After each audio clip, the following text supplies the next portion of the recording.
Welcome back to the Project Podcast. I'm your host, Connor Lewis, and today I'm joined by Jeff Smith, Deputy Athletic Director for External Operations at UMass Amherst. Jeff, how are you doing today? I'm doing great, Connor. I really appreciate you having me on. Looking forward to talking sport administration. Well, I really appreciate you being here. Again, I know it's a very busy time for sports right now, so I promise I won't take too much of your time. No So, problem. why don't we just jump in? Tell us a little bit about what you do at UMass. Yeah, I've been in this role as Deputy AD for External Operations for the past 3.5 years.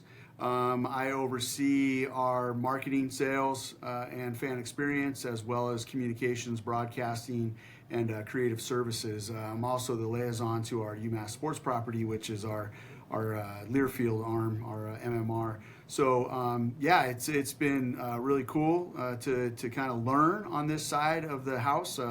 Grew up on the internal side of the house, and we can get into that here a little bit later on. But yeah, it's been good. We've had a lot of success just in terms of how this unit has gone about, finding ways to get butts in seats, right? Like that's what our main goal is over here. So trying to create that atmosphere. So yeah, it's been really good.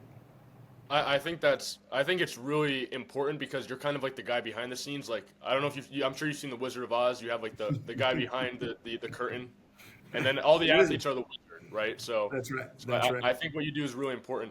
Can you tell us a little bit about what Learfield is, honestly? Because I don't know if a lot of people are really aware about what Learfield is. Yeah, Learfield it manages our multimedia rights, and so they're the ones that are out getting those sponsorships, right? Like to make sure whether it's for in venue or on our radio or on our TV broadcast, just those sponsorships that go towards supporting our department, supporting our student athletes. So yeah, like I said, I'm the liaison just between our department and they're an outside entity, obviously. Right. So yeah, great relationship. Work really close with them in terms of that partnership. And now getting into the NIL, they're going to have a hand in that as well in creating opportunities for our student athletes. NIL has been like a strong topic of conversation recently in sports. No, I didn't bring this up to you ahead of time, but so I'm going to spring this on you right now. Fine. I'm sure you've heard the news about Grand Canyon University cutting their volleyball team. And it's a lot to do with NIL, and they were just in the Final Four last year. Do you have any thoughts on that overall? Do you think that this is a bad sign for NIL for the future? Or do you think this is a one-time thing? Well, in terms of NIL, like you said, it's just it obviously is at the forefront of all the decision making that's going on right now across the NCAA at whatever level here in Division One. We're obviously trying to create a situation where our student athletes can utilize their name, image, and likeness for their benefit and earn some money in that regard. And I think in the true sense of NIL, I think it's awesome, right? Like the Livy Dunns of the world that are able to use her influence on social media and be able to bring in an income, for that purposes. Obviously, over the last couple of years with collectives and kind of that third party outside entity that is supporting our student athletes, and they're still doing things in order to earn that money from a social media aspect or interviews or autographs, whatever it might be. Right. So they're able to use the NIL. And now waiting on the House settlement, obviously, and seeing what that is going to do for us in regards to July 1 in terms of now bringing it back in house.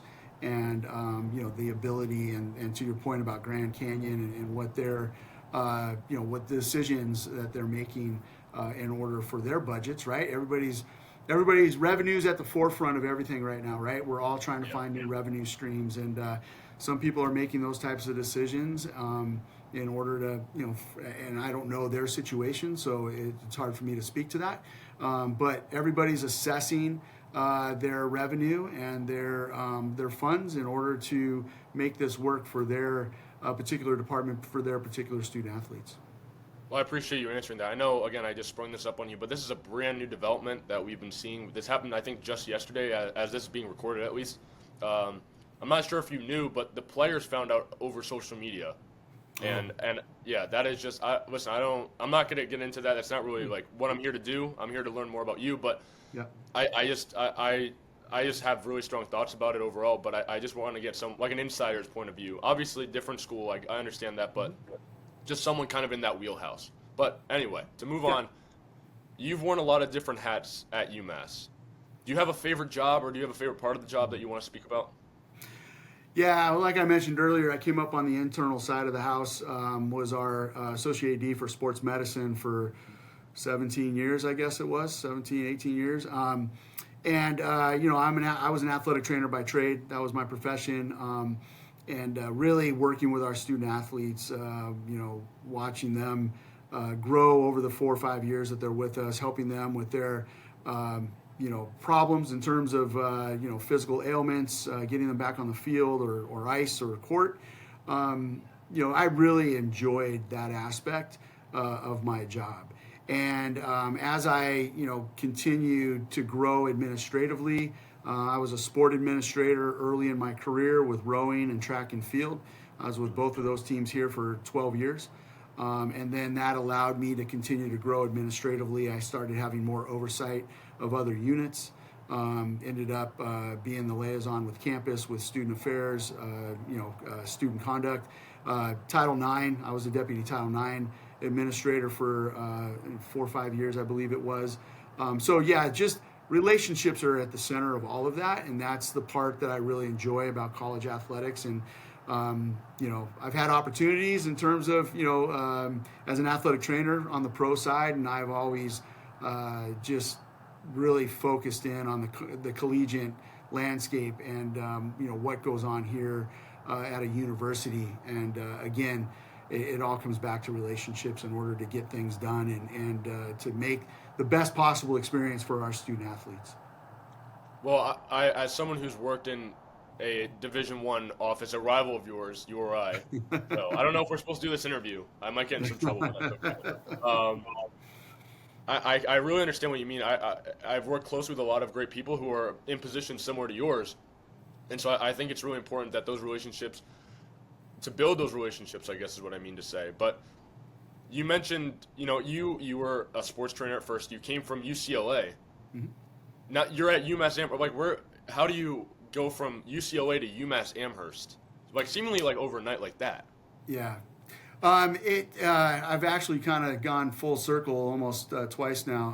I did my undergrad. I'm originally from California. I grew up in Southern Yeah. California.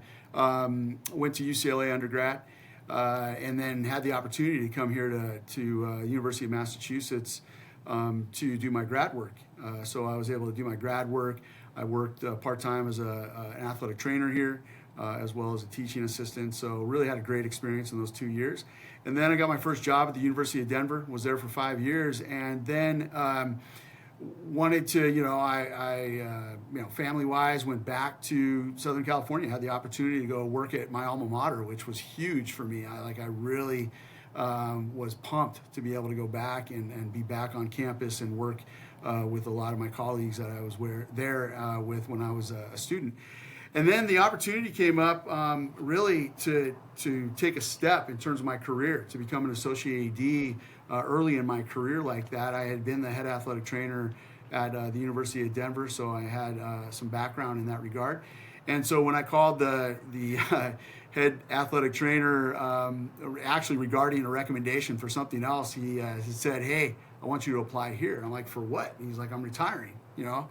So go ahead and throw your hat in the ring," and I did, and I got it. And so, you know, 24 years later, here I am, and you know, I'm obviously doing some different things now. But it gave me a chance to come back to this region to raise my family, and it's just been outstanding. The University of Massachusetts, across the board, athletic department, you know, the relationships across campus has just been unbelievable for me and my family, and it's just been a really great experience. Now, is that transition like really tough? Because I feel like you're going from many different places, but like leaving family behind across the country. What is that transition like? Yeah, it's hard. It's hard. I mean, obviously, I've done it a couple times. I haven't had to do it in a while, so that's good. I smartened up and just kept my feet planted in one place for a while, so that's been cool. But yeah, I mean, as driving cross country to go to grad school, right? Like that was an ordeal, and it was awesome. It was a great experience, and to experience this place as a young person, and getting my education, doing research, all those different things. And then you drive out, and you're now in Denver, and then the shorter drive, Denver to LA. But yeah, coming back out here and having a family, like it was totally different, in terms of having to move our lives from the West Coast to the East Coast. But you know what? I mean, people do it all the time, right? And you have to you figure it out. You're getting all your stuff. You're buying a house, and you're moving your things out here, and you're moving your cars out here. And so, yeah, it's logistics, right? Like that's what it comes down to, and you just figure it out. It's a challenge, no question. But once you get settled in, and you're in a place that's as wonderful as Western Mass is, makes it well worth it for sure. Because I'm definitely somebody that's thought about, in sports there are so many different places you can go, so many places, Sure. different types of jobs you can go. Like that's something that definitely worries me is like having to leave my family and basically everything that I've built in where I'm from, and possibly have to travel across the country. So it's definitely great to hear your point of view and learn more about like what that transition's like. Now I want to talk Absolutely. about hockey a little bit. I Sure. know you've worked very closely with the hockey team, Mhm. sports administrator, and all that. What can you tell me about the recent and consistent success of the men's hockey team at UMass? I think over the past couple of years, their wins have been just going up and up. Um, it's been really cool to see. I follow hockey not as close as like football or basketball, but Mhm. to some extent, especially college hockey. So, can you tell me a little bit about that success? Absolutely. It really comes down to us hiring Greg Carvel. He came in here with a plan, and he has created a culture here in regards to a winning culture, and recruits to that culture. We obviously were fortunate with some of the people that were recruited here early. In terms of some of those successful players, in terms of the NHL over the past 9 years that Coach Carvel's been here, we obviously have more and more guys going to the NHL, playing in the Yes. NHL. So, but he built it. He built the culture and then recruited to the culture, and then obviously the turnaround from year one to year three was amazing in terms of taking those incremental steps, and to have the success and to get to the Frozen Four in year three was awesome. And then we had success the next year, but COVID hit, and so there was no NCAA tournament. And then the next year, we get into the NCAA tournament, and we win a national championship. So it's again, it's I can't say it enough. It's what he's built in regards to the culture. It starts in the summer when those guys, the returners come back, the freshmen come in. They're taking some classes, but they're also starting to train. They're starting to learn and getting indoctrinated into what it means to be a University of Massachusetts hockey player. And our leadership that we've had amongst our players, the captains, the seniors each year, it's been amazing just to see that long line of leadership that we've had. And so that's just as important, right? Like it's, yes, coaches culture, and the assistant coaches and the support staff and all those pieces that are here on a yearly basis, but it really comes back to those seniors who have lived it for 4 years and taking the baton and moving it forward, right? And this year was great. Like the last 2 years have been really good. We hosted in Springfield last year, and lost to Denver in double OT, eventual national champions. And then this year going out of Fargo, the first time we had to go west, and taking Minnesota to overtime and winning, and then losing a tough one to Western Michigan, who ends up winning the national championship. So the last 2 years, in terms of how we compete and what we've done, is a testament to Coach Carvel, the staff, the support staff, and the culture that they've created, and the development. That's really a key component here. A lot of young athletes want to come here to be developed because they have NHL aspirations, and it's been proven over the last several years now that you can come here and make that next step after this. So Now I'm sure you had plenty of that. That was partially you, right? Like all that success. That's got to be part of you, right? I'm a behind the scenes guy. I was Coach Carville's athletic trainer and administrator for one of the years, and then I transitioned out. We hired a new athletic trainer, and then I transitioned just to being the sport administrator. So, obviously, just behind the scenes. It has nothing to do with me whatsoever. It's all about our staff and what they do on a daily basis and the work that they put in. So you're And not like a practice player by any yeah, means? no, nobody wants to see that. I grew up playing football and baseball. Okay. There was no hockey in my life out in Southern California. So, Oh yeah. yeah, I guess nobody. that's a good point. Yeah, nobody needs to see that. So, Yeah, I'm surprised you're not playing goalie. You seem like a strong guy. I think you could take on yeah, this. that I could do. I could fill a net. That's for sure. There's no question about that. Well, speaking of goalies, I want to Yes. talk to you a little bit about Jonathan Quick. He is one of those players you talked about. He is a UMass graduate who went to the NHL. He plays for the Rangers right now. He's had a great career, won a cup. I mean, he is as far as success goes for a goalie, that he is one of the greats. I'll say that. What do you remember about him, his time at UMass, and watching him afterwards? If you followed him at all. Yeah, no, yeah, Jonathan's a great guy. Our overlap. I was overworking football when he was here as a hockey player. Okay. I moved over to hockey as an athletic trainer just after he left for the NHL. But just in day to day type stuff here and there. Obviously, a great player for us. Took us to the NCAA tournament for the first time in program history in 2007. So obviously his mark has been left here. You come down our hallway. There's a lot of Jonathan Quick in that hallway. He's got the 3 Stanley Cups, I believe it is, and Yeah, it's great. and again, what he did for our program in the short time period that he was here. He definitely left his mark on this program and kind of that foundation, right? And then now, Coach Carville coming in and being able to kind of take that to the next level. It's been unbelievable. Well, I guess I'm gonna have to come down to campus and check it out because Yeah, man, come down. We've got our link is, it's awesome in terms of our history and in terms of the accolades and all the different things. It's phenomenal. Well, listen, to circle back to your career personally, I know we've talked a lot about other people. I want to talk about Yeah, you again. sure. Tell me a little bit about the transition of working in so many different parts of UMass, but also like what you've learned that you've carried on into your own personal life. Yeah, it's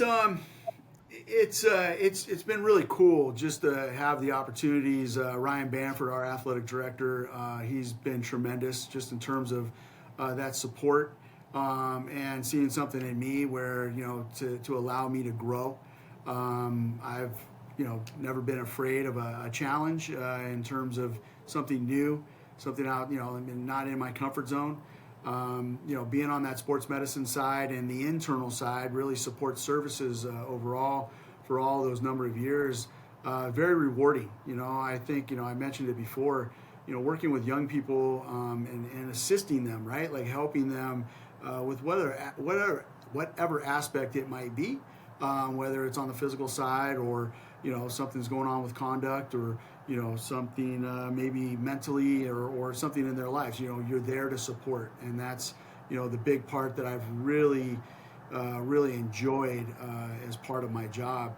And then moving into administration, and I was the point person on our COVID response for our athletic department for that year plus, and it was a lot. It was a lot, to be able to come back and have our student athletes play and practice and following all the regulations, and we were able to make it through that period of time and had success. We obviously won a national championship during that time, so kind of cool.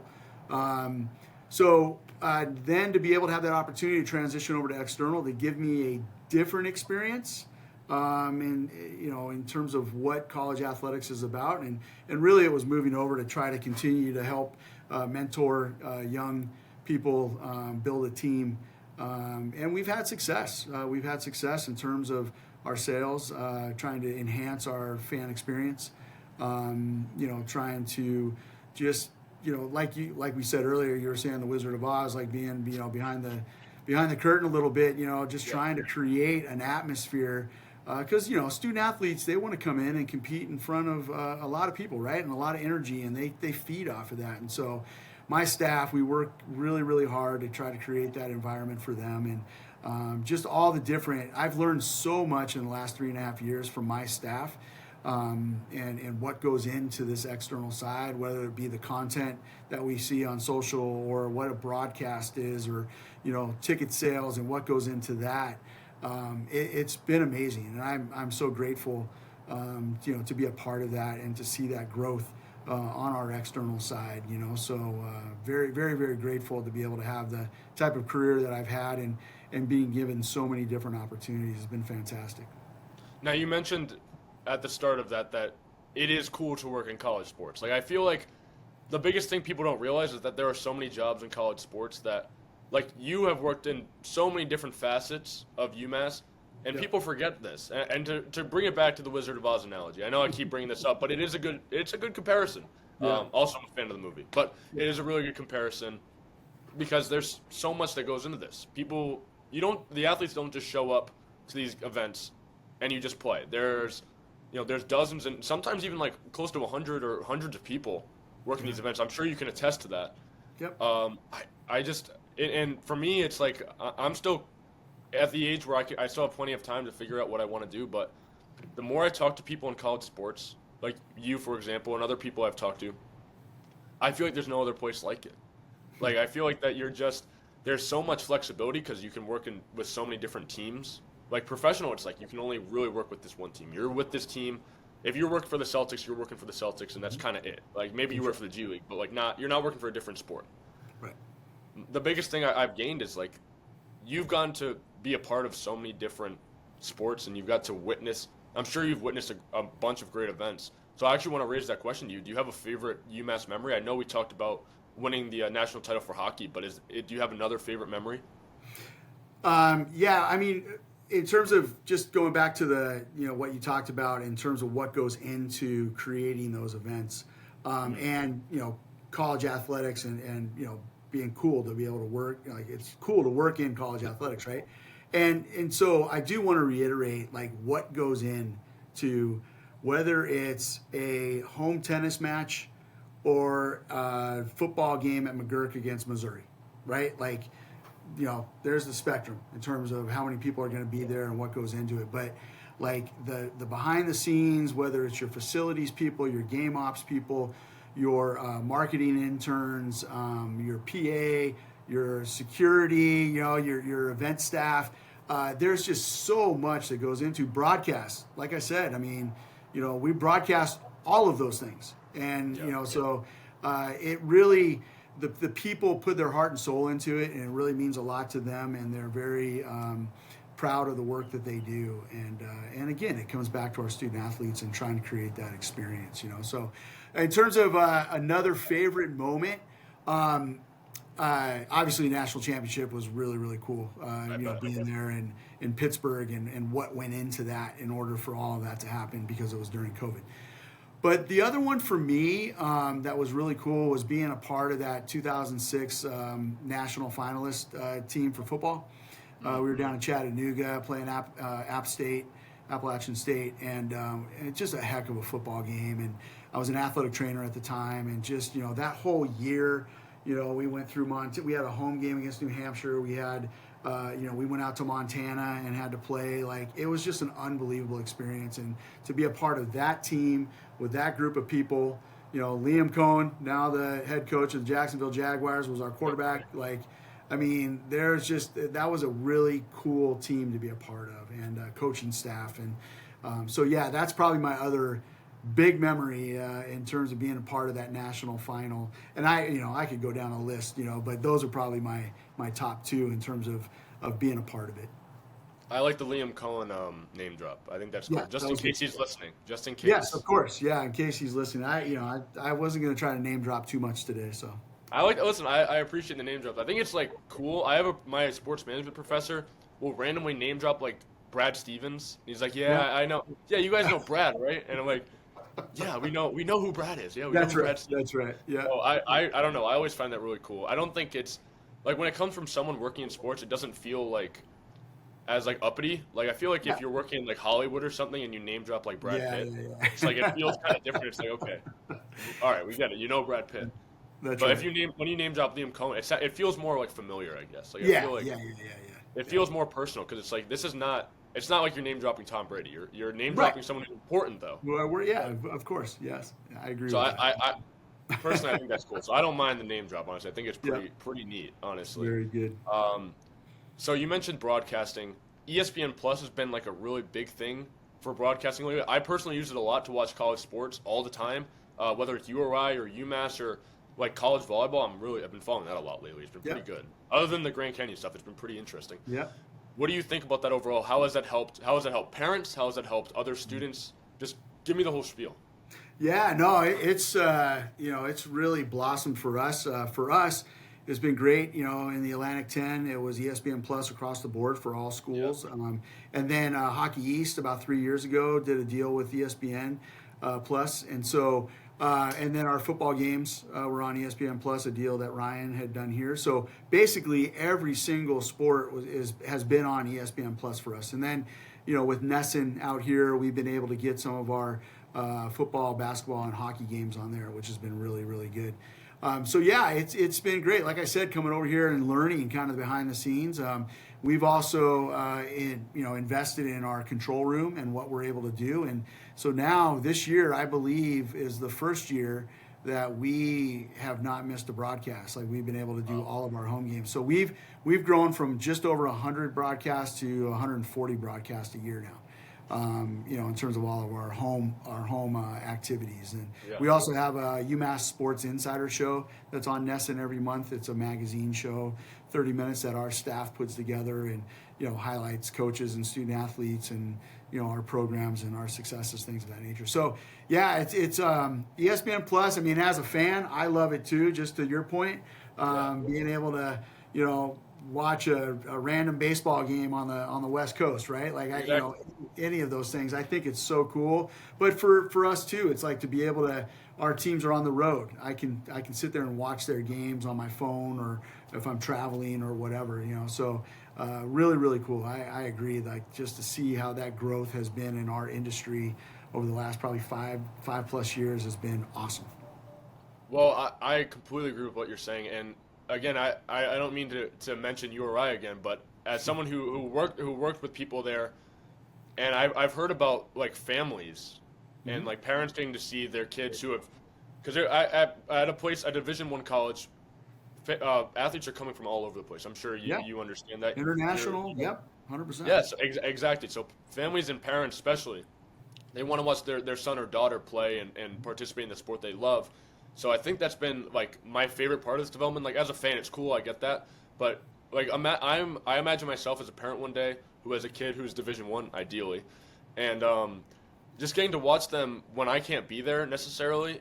To me, that's just like the coolest part of it all. It's like your son or daughter is a professional athlete almost. Like it's like that is like the coolest thing. It's like when they play like high school basketball games on cable television sometimes. Yeah. I'm sure you've seen that, especially like when LeBron was playing, but. Not to name drop LeBron, but it just reminds me of that, and I think it's interesting. It's my favorite development of this whole thing so far. I don't know if you have any thoughts on that though. No, I agree. As a parent myself, it's it's important, and those are communications that we'll have. I mean, when we're not able to broadcast something, which like I said, we've invested over the last couple of years, but we'd hear it. Hey, why aren't we doing this game today? And so you hear from our AD hears from the parents. And so right now it's more of an expectation, right? Like we're at that level.